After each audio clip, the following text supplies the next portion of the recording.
Hello കൂട്ടുകാരെ, ഇന്നത്തെ കുറച്ച് വിശേഷം നോക്കാം. നമുക്ക് ആദ്യം തന്നെ നമുക്ക് പപ്പട വിശേഷം നോക്കാം. ഈ പപ്പടം അപ്പുറത്തെ വീട്ടിലെ താത്തയുടെ അനിയത്തി കൊണ്ടുവന്ന് കൊടുത്തതാണ്.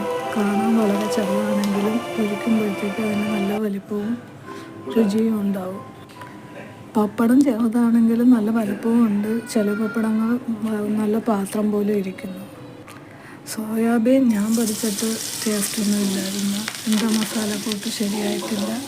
മോള് വെച്ചാൽ നന്നായിരിക്കും. ഇതൊക്കെ വാങ്ങിച്ചുകൊണ്ട് വന്നതാണ്. 1/4 കിലോ 1/2 കിലോ ഒക്കെ വാങ്ങിക്കുമ്പോൾ വിലക്കുറവുണ്ട്.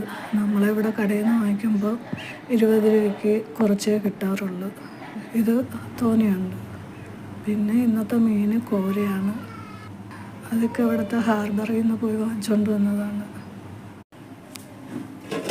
പിന്നെ നമ്മുടെ കുഞ്ഞ് എപ്പോൾ നോക്കിയാലും അടുക്കളയിൽ തന്നെ കാണും. അടുപ്പിൻ്റെ പുറത്ത് സ്റ്റവിൻ്റെ പുറത്തുമായിട്ട്. ഞങ്ങൾക്കിവിടെ കവറിൽ നിന്ന് വാങ്ങിക്കുന്നതാണ് ലാഭം. അതാകുമ്പോൾ 270 രൂപ കൊടുത്ത് 3-4 ദിവസം എടുക്കാം. അല്ലാത്ത കടയിൽ നിന്ന് വാങ്ങിച്ചു കഴിഞ്ഞാൽ ഒരു ദിവസത്തേക്ക് 50 രൂപ വെച്ച് ആവും. 100 ഗ്രാമിന് 50 രൂപ. മീൻ വെട്ടിക്കഴിഞ്ഞപ്പം തലയുടെ അവകാശിയൊക്കെ തല കൊടുത്തു.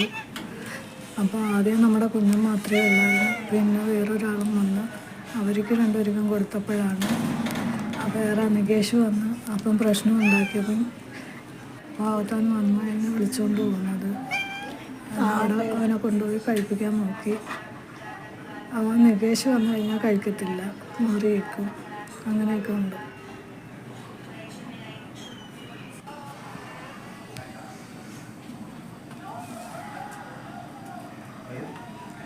ഇവിടെ ഉണ്ട്.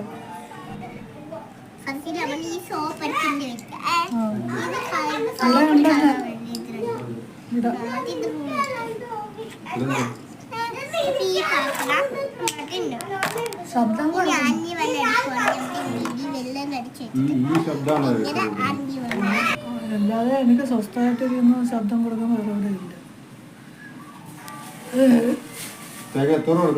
എല്ലാ ജോലികളും ഒതുക്കി വന്നപ്പോൾ 1:30 മണി കഴിഞ്ഞു.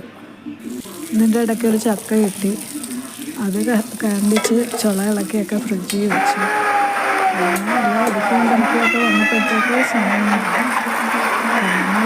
നിങ്ങൾക്ക് എന്താ ജോലി ഇതൊക്കെ തന്നെ ജോലി. ഇതൊക്കെ കഴിഞ്ഞ് ഇനി മൊബൈലും എടുത്ത് കയ്യിലിരിക്കുമ്പോഴായിരിക്കും കാഴ്ചക്കാർ വരുന്നത്. എപ്പോഴും നിൻ്റെ കയ്യിൽ മൊബൈൽ തന്നെയാണോ എന്നൊരു ചോദ്യം ചോദിക്കും.